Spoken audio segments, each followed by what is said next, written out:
2012년 12월에 여기 이곳 내포로 도청을 이사를 하면서 도지사로서 2011년부터 굉장히 고민을 했습니다. 그 집을 옮기는 것도 큰일 아닙니까? 근데 도청이 옮기는 이 역사를 제 임기 36대 충청남도 도지사로서 시행을 해야 되는데 이 이사를 하는 게 어떤 의미가 있나 이걸 계속 저한테 물어봤습니다. 공주시대에는 우리나라가 농업국가 시대였었고 신의지에서부터 목포를 잇는 도로가 국도 1호선이었습니다. 농업국가 시대 때에는 주 생산지를 중심으로 이렇게 신장로가 나게 되는 거구나. 근데 우리가 대전으로 옮겼을 때에는 경부축을 중심으로 한 불행하게도 일본 강점기까지 포함해서 우리가 농경국가 시대로부터 산업화라고 하는 과정을 이행했던 시대, 이게 대전 중심의 충청남도의 역사였구나라는 생각을 했습니다.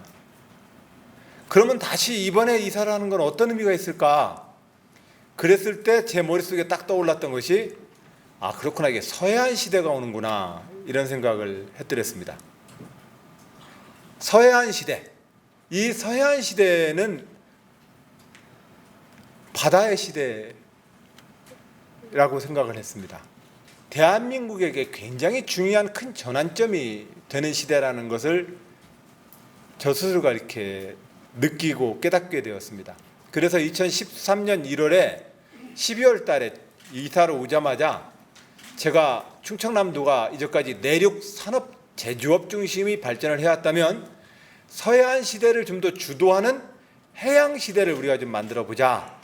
충청남도가 가지고 있는 해양수산 자원의 분포, 그리고 충청남도 해양 자원의 가치를 같이 주목해 본다면 그동안 이제 제물포항과 부산항을 중심으로 개발되었었던 그 시대와 이 완만한 환황해와 갯벌과 조수간만 차이가 컸던 이 해안지대가 지금 주목받아야 되는 시대의 수준에 대한민국이 이른 것 아니냐. 생태와 생명의 자원이 풍부한 바다입니다. 그것이 가장 해양발전 정책의 가장 기본이 되는 원재료다. 그런 측면에서 생태 하구 연안 하구의 생태 자원을 복원하기 위한 사업과 바다 청소 작업부터 하자. 이래가지고 작년서부터 계속해서 그 작업을 저는 좀 독려하고 있습니다.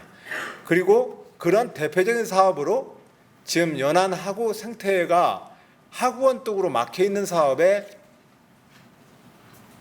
현재적으로는 그 막아놓은 것이 경제성을 상실하고 오히려 경제적 비용을 더 초래하고 있는 하구원을 중심으로 생태자원을 복원하는 사업을 정부한테 제안해보자고 지난 2년 전에 고민을 해서 1년 반 동안 연구를 해서 이제 2곳을 제안했고, 2곳 중에 한 곳은 내년에 일부 예산이 지금 해수부에서 담아주셨고, 한 사업은 보령호 지역은 농식품부와 관련 공사들의 의견을 더 들어야 되기 때문에 당장 예산을 다 담지는 못했습니다. 그런데 이 부분이 사실은 미래의 해양 가치를 높이고 해양 건도를 해나가는 데 속에서 바다를 지키는 것보다 더 풍부한 우리가 해야 될 일은 저는 없다고 생각을 합니다. 이 포럼을 통해서 해양수산 분야에 있어서의 대한민국의 지적인 네트워크, 인적인 자원 총 모아가지고 우리가 해양 건도의 꿈을 실현해서 도민들에게는 더 많은 경제적 번영의 기회, 또 대한민국에게는 서해안 시대를 향한 새로운 대한민국의 새천년의 꿈을 우리 충청남도가 열어보자. 이 말씀을 여러분께 드리겠습니다. 그게 우리 해양건도 충청남도의 비전입니다. 감사합니다.